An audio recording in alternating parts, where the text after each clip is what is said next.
Brand new season, brand new dawn for and it's lights out and away we go. Simply lovely. Obviously the enjoying that lasted. Let's go! Yeah, baby! Hey guys, welcome back to season 2 of Box, where in this episode we are reviewing the Bahrain Grand Prix. And there was a lot of drama off track this week, which is weird considering it was the first race back of the season.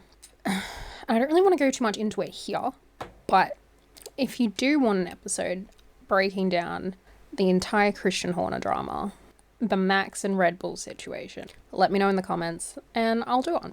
But for now, what in fact did happen under the lights for our first race of the 2024 season? Well, Red Bull have certainly picked up where they left off. I think everyone, including myself, were hopeful during practice that things may not be easy for them, that things may not be straightforward, especially given that I think Max was down in P6. Yeah, Max was down in P6 for free practice 1 and 2. It wasn't until FP3 where Maxi sort of showed what type of pace that he had and what he was capable of when he finished in P3. Still not where we would expect him to be, but definitely a lot better than P6. A little bit more reasonable, a little bit more expected than P6. Checo, on the other hand, he was in P12 and P10 in FP1 and 2. And yes, they were both complaining that they had significant issues with their shifting, with their gear shifts, up and down. So they were obviously trying to fix something there. But whereas Max went to P3 when that was remedied in FP3 with their qualifying sims, Perez only managed a P8. And in the rocket ship that is the RB20, I'm not quite sure how, especially when we get to qualifying. And Max comes out and gets a P1. No real surprises there. The surprise for me was that Checo didn't manage a P2 and that they didn't have a front row lockout for the first race of the season. I'm genuinely still so baffled how Perez is only got his car into P5. The cars above him, he had 2 Ferraris above him and he had a Mercedes. And to me, I don't know if that means that the difference is Max and if the car really could be a contender for Ferrari and Mercedes, or if he's just not great at driving this particular car. I don't know if Max is just being able to take the car and his driving of the car to a whole new level, and it isn't miles apart from everyone, it's just he is, or if the car is miles above everyone and Checo's just struggling to drive it. But they ended the weekend with a 1-2, Max claiming his first win of the season. I think it was his 8th in a row. So good God. And Checo finished in P2. So, I mean, I guess they got the result that they wanted, but I don't know. I don't think the qualifying is up to scratch. And yes, it was the first race of the season. A bit rusty. So maybe in Saudi, things will be a bit better. Ferrari. I wasn't mad at Ferrari this weekend. Ferrari to me seemed like they had it a bit more together. I mean, Carlos Sainz in every session in FP1 was the only time either of them finished outside of the top 10, which is in stark contrast to how they performed last season. Practice again, the first 2 sessions with the longer runs, setup changes, and still really figuring out and learning the car weren't really ideal. Charles was around P8 and P9, Carlos P11, and then P4. So I got no idea there. FP3, with the practice, this quali sim and practice runs and all of that, things started to get a little bit better. And there was hope for a Ferrari pole position, with Carlos finishing P1, fastest lap of them all, proving that the Ferrari does in fact still have the pace that it showed during testing. Charles also finished that session in P4. So again, not bad. And then quali comes around, and the qualifying beast that is Charles Leclerc puts his car on the front row in P2. He was on pole for a brief moment, and Carlos Sainz behind him in P4. And now overall, I'm not mad about that. Would I like them to be outperforming Max? Yes, I would like anyone to be outperforming Max. But I just think it shows that there is progress being made and that they, at this point in the season, are going to be racy. Whether it be Red Bull, which I think is a little, depending on who's driving the Red Bull. I think on race day, they finish with a P3 and a P4, which is quite phenomenal, realistically, given the issues that Charles had with his car and the fact that he was battling it for the majority of the race. He had braking issues, he had drivability issues, he had control issues. If there was something that could go wrong on that Ferrari, it did. And so for Charles to finish the race was incredible. To finish in P4, absolutely mind-blowing. And Carlos, he gained a position and went to P3 and got his first podium of the season. And the thing that I also liked about Ferrari this weekend was that team orders didn't come into play. They just let the two drivers battle it out. They were fighting, they were battling for position. I mean, it was kind of easy given the issues that Charles had, but I think we're going to see more of it this season given their current situation. But anyway, Mercedes. I don't know what to think about them.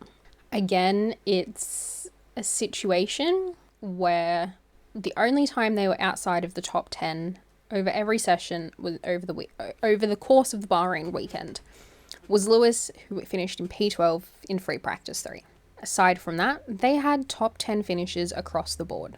I mean, Lewis even topped the times in free practice 2. So I don't know what's going on with Lewis.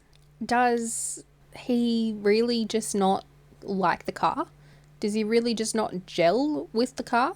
But then he's able to get P1. But qualifying, he can only manage a P9. And to me, it doesn't make sense, especially when you look at George, who was able to get a P3. And they've made all of these changes for Lewis in order to make him feel more comfortable with the car and its drivability. They've moved the cockpit back so it's further back in the car and all of that. And he has moments of brilliance, but it's not consistent. And I don't know. Yes, he's a phenomenal talent, but I don't know if the whole problem is the car, especially comparing what George is able to do in equal machinery. Yes, Sunday's race evened them out a little bit, and George went backwards to P5 and Lewis came up to P7.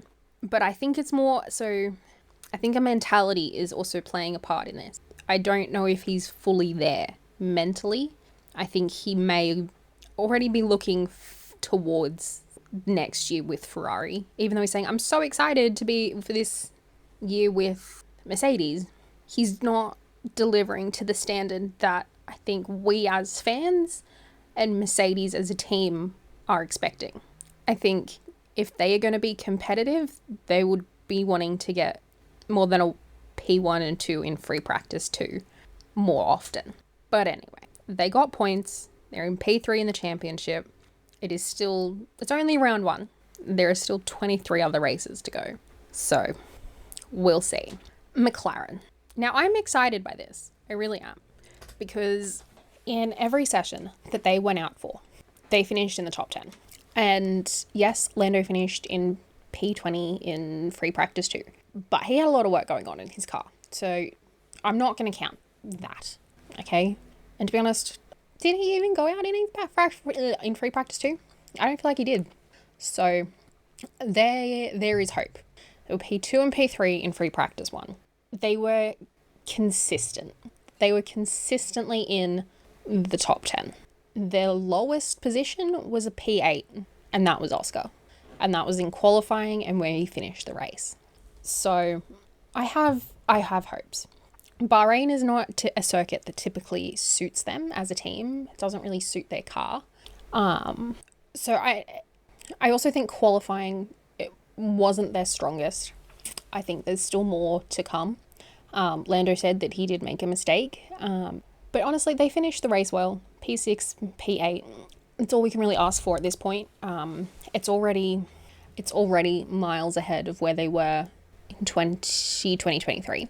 And they are expected to get an upgrade package. I think Ted Kravitz said about 5 weeks now. So the performance is going to be on the rise consistently, I believe. And that brings me a great amount of joy as a Papaya fan. Aston Martin. Look. Fernando. Consistent. Top 10s across the board. Lancey Strolley, as he refers to himself as. He got in the top 10 on 3 occasions, 2 of which were P10. He finished free practice 1 in P14 to Alonso's P5. He finished free practice 2 in P8 to Alonso's P3. He finished free practice 3 in P10 to Alonso's P2. In qualifying, he got a P12, failed to get out of Q2 to Alonso's P6 and through to Q3. While all of that makes it seem like Fernando Alonso is miles and miles ahead of where Lance Stroll is, the race definitely evened things out in terms of pace and what they're able to get out of the car. With Fernando dropping 3 places from where he started to finish in P9 and Lance gaining 2 places to finish in P10. I cannot get a read on them. I think they are very much... I think I said this in my episode with Fadia last week. I think they have gone back to a baseline of where they were at the beginning of last season, and they need to build off of that again. Whereas the teams above them are able to build from the base that they were at the end of last season. Because the upgrades that they had last season absolutely ruined their car and tanked their performance, they've had to go back to what worked. And I think that is definitely showing with these results.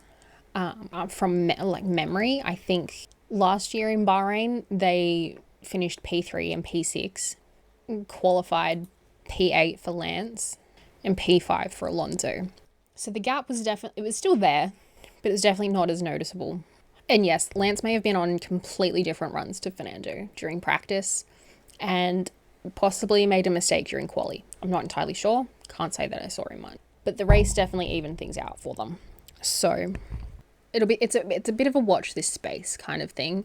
I can't really foresee how they're going to go in comparison to everyone else moving forward. So I'll leave it there. RB, Racing Bulls, Veggie Carbonara. Honestly, free practice 1 had me on cloud 9. Danny Rick, Daniel Ricciardo, DR3, top of the timesheets. I thought I had gone to a different dimension. And Yuki was not far behind either in P4. Like, what? I'm sorry. But then things they came back to reality. Very much so. They came back to reality in FP2, where Danny finished in P12 and Yuki P15. And to be fair, in all the free practice sessions, Danny finished higher than Yuki. And then qualifying comes around, and Yuki finishes in P11 to Daniel's P14. A double Q2 knockout. I mean, not bad, considering last year they were both knocked out. And when I say both, I mean Yuki and Nick DeVries were knocked out in Q1. So there's already progress being made in comparison to where they were. And then the race. Yeah. This was not beef that I ever had on my bingo card, which are available on my Etsy store. But I did not foresee Yuki and Daniel ever having an issue. I don't know why, but that I've seen a lot of people saying that the team orders were unnecessary, and that telling Yuki to get out of Daniel's way was not fair. But the way I look at this is they had the team discussion before the race. Yuki was well aware that Daniel was more than likely going to finish the race on the soft tyre, which would therefore give him extra pace. And he was catching up to Yuki at a rate of knots. He was going, I think he gained like 0.7 of a second in a lap over Yuki. So he was going substantially faster when that call came through. And from what I've seen, I don't think Daniel requested for those team orders to come down. But they did. For Yuki to ignore those orders when he did, yes, he was battling K-Mag and it was It was shit timing, let's be honest.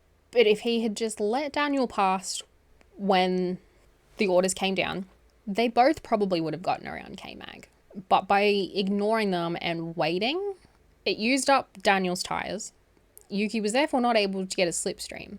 Daniel then couldn't overtake K-Mag. And because they both had to slow down for a blue flag for Max coming through to lap them. So, to me, if it had happened earlier, like it was meant to, it would have been fine. But it didn't work out because someone wasn't happy with the call.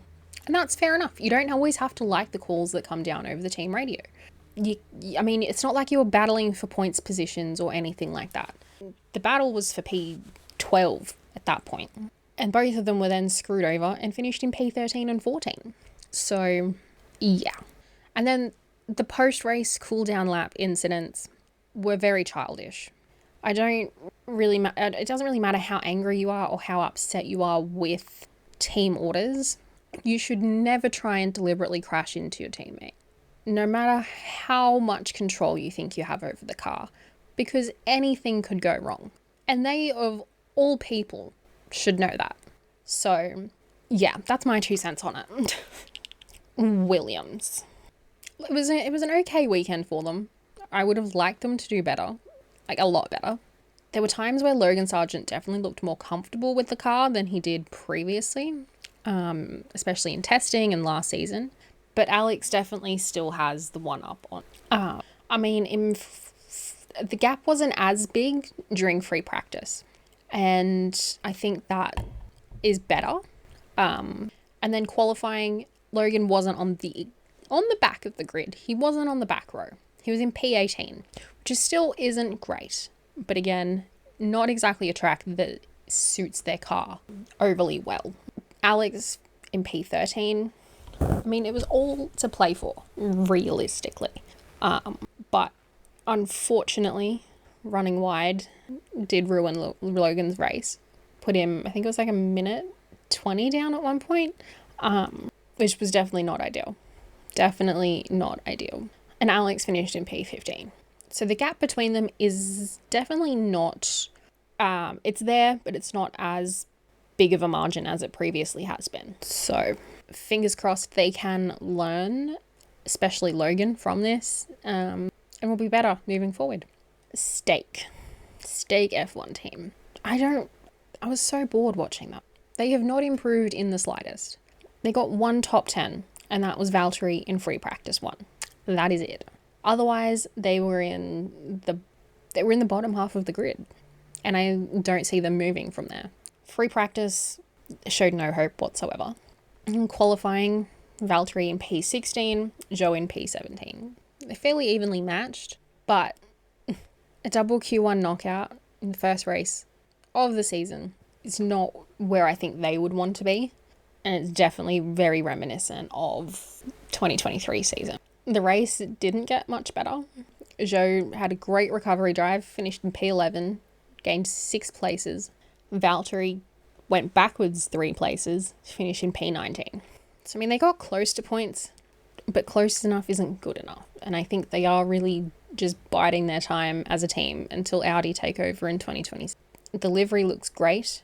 It looks amazing, but the car itself is not. I don't really know what else to say about them. Haas. Moments of brilliance. I wouldn't even say brilliance. They had moments where they were not as shit as they have previously been. I mean, Hulk with the P10 start in qualifying, it's not bad. But their single lap pace has never really been an issue. It's their longer distance runs and their tyre degradation. All of that is their issue. And it definitely showed when Hulk went backwards 6 places during the race to finish in P16. Yes, he had a lap 1 incident with Lance, but the difference is one was able to recover from 20th on the grid to finish in P10, and Hulk couldn't. He finished in P16, whereas K-Mag started in P15 and finished in P12. So he gained 3 places, which is, again, an improvement. But, I don't think they're going to be scoring points frequently, And they will likely spend a significant amount of the year on the bottom of the constructors. Speaking of the bottom of the constructors, Alpine. I mean, the bar was low. Like, it was very, very low. And they exceeded how bad I thought they were going to be. Not once could they get themselves out of the bottom 5. The bottom 5. And to cap it all off, their technical director and then their head of aero handed in their resignation post-race. The highest they got all weekend was P16 with Pierre Gasly in free practice 2. I'm sorry? You were P16 last year, which isn't great, but it isn't bad. And this is McLaren-esque. But do I think that they are going to be able to do what McLaren did last year and turn it around?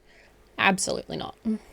I don't think that they are, especially when the key members of their team are packing up and leaving because they don't have faith in that car or think that they're going to be able to turn it around. I mean, they had a back row lockout. They were a 10th row lockout. That is an achievement. P20 and P19. And then, but they both did manage to gain 2 positions over the race to finish in P17 and P18. But let's be honest, it's pathetic. They didn't look strong in testing and they don't look strong now. The track may well have played a factor in that it doesn't suit them or their driving styles or anything like that. But Gasly started in P20 in Bahrain last year and he finished in the points. To only gain 2 places and finish in P18 and nowhere near the points a year later in a car that's meant to be better and your foundation and your building block for 2025 as well is pathetic. And in a year where both drivers are off contract, are either of them really going to want to sign with them again for next year? But I don't think I've missed anyone. I don't think so. I think I got everyone. This has been my Bahrain review. Thank you so much for watching. Make sure to like, subscribe, follow, all of the fun things. And I will catch you in the next one for my Saudi Arabia preview. Thanks, guys.